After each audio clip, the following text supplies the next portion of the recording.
O sistema totalitário de mercado. Vamos fazer uma reflexão sobre como nós pensamos normalmente que as coisas funcionam com seus contrários? Que tudo deve ter um equilíbrio ou pelo menos uma ordem pré-estabelecida, como dizia Newton? O maniqueísmo diz que os contrários devem se equilibrar. É a lei dos opostos. Claro e escuro, fraco forte, amor ódio, grande pequeno, etc. Então, sendo assim, na política, devemos acreditar que a esquerda é oposição à direita, certo? Mas na nossa atual sociedade, chega-se à conclusão que nunca foram opostas, que defendem as mesmas propostas, mas que aparentemente defendem propostas diferentes. Na essência, defendem o mesmo pensamento no único objetivo: manter a ordem vigente de um mercado totalitário que domina a totalidade da vida e das coisas que existem sobre o planeta. Mas como isto começou? No início da democracia burguesa, durante a Revolução Francesa, criou-se supostamente antagônicos. Os que ficavam à direita, os girondinos, os que ficavam à esquerda eram os jacobinos, e os do centro, que faziam a mediação entre os dois, sendo que os da esquerda representavam os interesses mais próximos do povo, dentro do que era a proposta do novo sistema burguês que surgia. E os da direita eram mais radicais e queriam que o novo regime beneficiasse seus interesses insaciáveis de poder.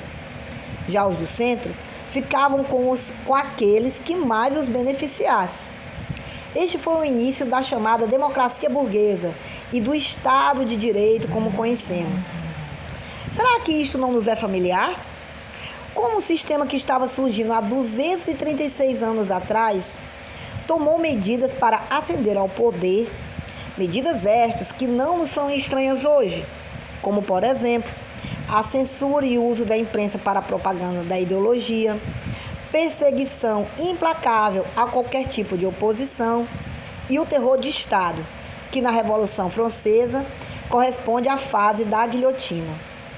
Após este início, houve uma grande revolução político-social, tendo como bandeira o lema Igualité, Liberté, Fraternité. Mas veja bem, só entre a classe dominante, pois para aqueles que não pertenciam à elite emergente, nada disso era real. Assim a burguesia foi se consolidando como poder absoluto, submetendo os homens e a natureza, e transformando o mundo numa única grande fábrica de dinheiro. Então uma nova ordem surgiu, submetendo a tudo e a todos, pelas armas de fogo, como forma de opressão, trocando o servo pelo trabalhador fabril e colocando o velho modo de vida no lixo da história, junto com a história, para poder controlar aqueles que resistiam a esta nova configuração social. Ainda assim, houveram os que se rebelaram a tamanha e colossal violência. Foi necessário a imposição da religião protestante para tornar o trabalho digno aos olhos de Deus, fazendo com que os homens se tornassem submissos aos que os dominavam, tornando indignos e perigosos aqueles que ousavam não se submeter a esta nova ordem.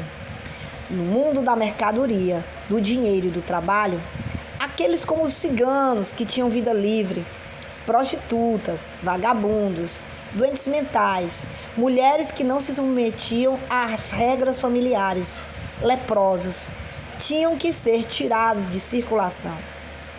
Para Michel Foucault, 1656 é a data-chave para a compreensão deste processo na França. Neste ano, um decreto real fundou o Hospital Geral de Paris, reunindo instituições já existentes e criando um modelo de manicômio que iria perdurar por séculos. Sabemos que, na prática, os loucos e todos os desajustados não eram recuperáveis para o sistema capitalista e nos manicômios permaneciam até sua morte. Esta era a sua sentença. Estes locais serviam para uma higienização social e para tirar das ruas das grandes cidades europeias todos aqueles que eram considerados incômodos à paisagem da Belle Époque. Este novo sistema e seus tentáculos extrapolaram o velho mundo, forçando os países menos desenvolvidos da Ásia, África e das Américas a se submeterem à nova ordem econômica que estava emergindo. assim se afirmando com o poder das armas, conquistando cada canto e cada centímetro do planeta com seu projeto colonialista. Com a Primeira Grande Guerra, colocou-se a pá de cal final no que ainda restava das antigas monarquias. E com o mundo já moldado ao espírito capitalista de produção, que a esta altura já estava tendo dificuldades de mercado devido à dimensão global, iniciava-se uma crise, vários conflitos e insurreições e enfrentamento pela fatia cada vez maior do mercado. Então surgem, neste contexto, ideologias políticas e estados totalitários para administrar o mercado com a regulação tradicional da democracia burguesa, como a política da direita e esquerda e do pluralismo democrático não respondiam mais, deram espaço para o crescimento de regimes totalitários, como o fascismo na Itália, nazismo na Alemanha, stalinismo na União Soviética e outros que se sucederam. Todos prometiam regulamentar e trazer ordem ao caos que estava o mercado mundial naquele momento. Voltando, mas o que estes regimes totalitários têm em comum com a Revolução Burguesa? Nestes regimes, a primeira coisa que morria era a verdade, que era manipulada através do controle da imprensa, que era censurada e controlada. A perseguição implacável a qualquer dissidente ou crítico às verdades do Estado. Instalação de um regime de terror para amedrontar a população e mantê-las sob o controle do medo, e promessas de solução para todos os problemas. Isto nos lembra o começo da Revolução Burguesa, que agia com os meios disponíveis de dominação à época, jornais, panfletos, propaganda ideológica, assim como a mídia e as redes sociais atualmente de forma um pouco mais subliminar. Mas o que podemos concluir sobre o sistema que começou e se manteve através da brutalidade sem precedentes na história da humanidade, criando a eugenia, o racismo e a misoginia para poder dividir todos os povos do mundo? Não poderia ser diferente na atualidade. É um sistema que tem um controle absoluto sobre toda e qualquer coisa sobre o planeta, que transformou todas as formas de vida e mesmo a sem vida em meras mercadorias, tendo um valor conforme a sua demanda e procura no mercado globalizado. Temos que chamá-lo pelo seu verdadeiro nome: sistema totalitário de mercado, e não reduzi-lo a um falso democratismo burguês liberal ou ao seu contrário, totalitarismo político de Estado. Vejamos o que diz o ensaísta Robert Kurz. O que nessa passagem é denunciado, porém, como essência do totalitarismo, nada mais é do que a própria essência do liberalismo. Isso porque não foi ninguém mais senão a nata da economia política burguesa e da filosofia iluminista que desde o princípio fez sua a pretensão de executar nos homens as leis da natureza e da história. E é o capitalismo totalizado que no espaço social em que impera despoja seus habitantes de toda ação que nasce da livre espontaneidade, uma vez que toda atividade nesse espaço é axiomaticamente modelada pelo imperativo econômico. Bem mais implacável do que as ditaduras dos estados totalitários, os indivíduos economizados pelo livre mercado mundial são mantidos em permanente movimento, como exponentes do gigantesco processo sobre-humano, de uma cega dinâmica de crescimento, marcada por falhas estruturais. Dinâmica essa que passa zunindo por eles e é proclamada pelos ideólogos neoliberais como processo objetivo da natureza e da história. Na verdade, estamos às voltas com uma patente continuidade da história capitalista, na qual as ditaduras dos estados totalitários e a mobilização total das guerras mundiais não são um modelo fundamentalmente oposto. Antes, representam um determinado contínuo histórico e uma forma de imposição da própria economia de mercado e da democracia. A sociedade como um todo foi posta em movimento acelerado em todos os seus níveis e esferas, a fim de poder suportar a acumulação acelerada e concentrada do capital.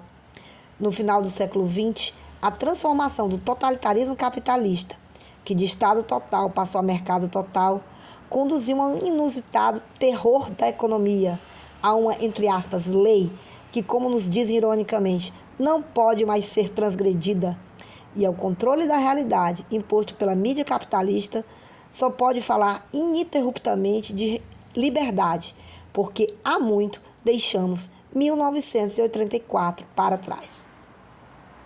Nesse atual momento da história, a suposta briga entre extrema-direita e a esquerda neoliberal, com a eleição de figuras emblemáticas como Bolsonaro no Brasil, Donald Trump nos Estados Unidos, Javier Milei na Argentina, Giorgia Meloni na Itália, entre outros mundo afora, a chamada esquerda parlamentar convoca uma cruzada quase religiosa para exorcizar os demônios da extrema-direita fascista e se auto-apresentam como enviados divinos, puros e imaculados ungidos, prometendo uma solução quase sobrenatural para a crise atual, que é uma crise humanitária global e, acima de tudo, uma crise de mercado.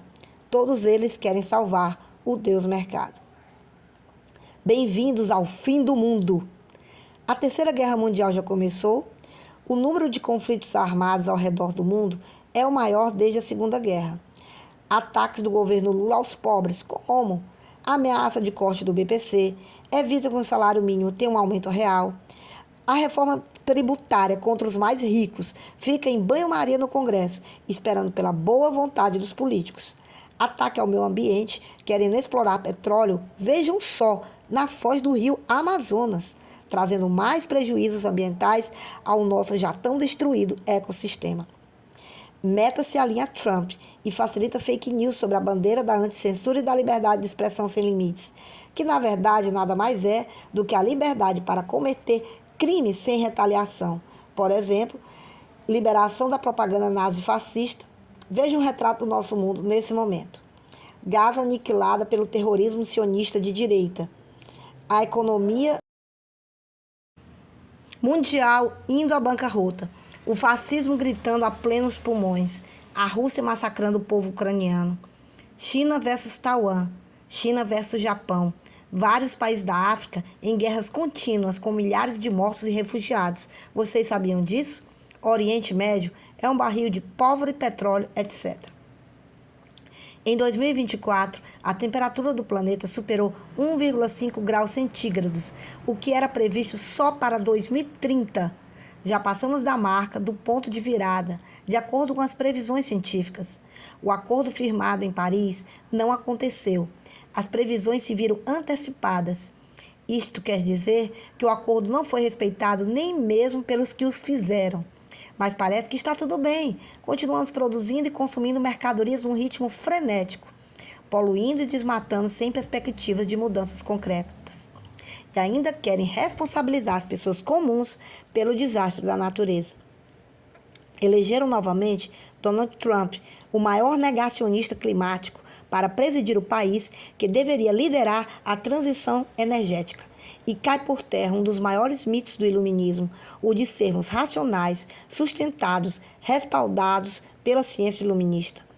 A crise climática nos revela que o único interesse que mantém a nossa sociedade é o interesse do capital. Agora que temos que escolher entre salvar o planeta ou a economia, cientistas estão sendo silenciados e chamados de alarmistas. Há mais de 30 anos, estamos sendo alertados que temos que frear este nível destrutivo da produção de mercadorias. Mas aí vem a pergunta: e a economia como vai ficar? Os grandes conglomerados capitalistas se questionam: se pararmos a destruição ambiental, como produziremos mais mercadorias para o mercado? Entre o planeta e a economia, vai-se o planeta e salve-se a economia. É possível? Não pode haver economia sem planeta, óbvio. E a ciência não interessa mais, nunca fomos iluministas. Não existirão refugiados climáticos, porque todos seremos vitimados, sem refúgios possíveis. Mesmo aqueles que têm seus milhões, de nada valerá, pois nenhum lugar será seguro na Terra. De acordo com os relatos sobre o Titanic, a orquestra deve continuar tocando, mesmo com o navio afundando. Esta metáfora nos faz lembrar da tragédia que estamos prestes a testemunhar. Se os povos do mundo não tomarem consciência que o capitalismo levou nossa civilização além do ponto de virada, pode não ter mais retorno e nossa extinção pode estar se aproximando. Mesmo diante desse cenário aterrorizante e catastrófico, eu faço um apelo a todos vocês: não podemos nos entregar.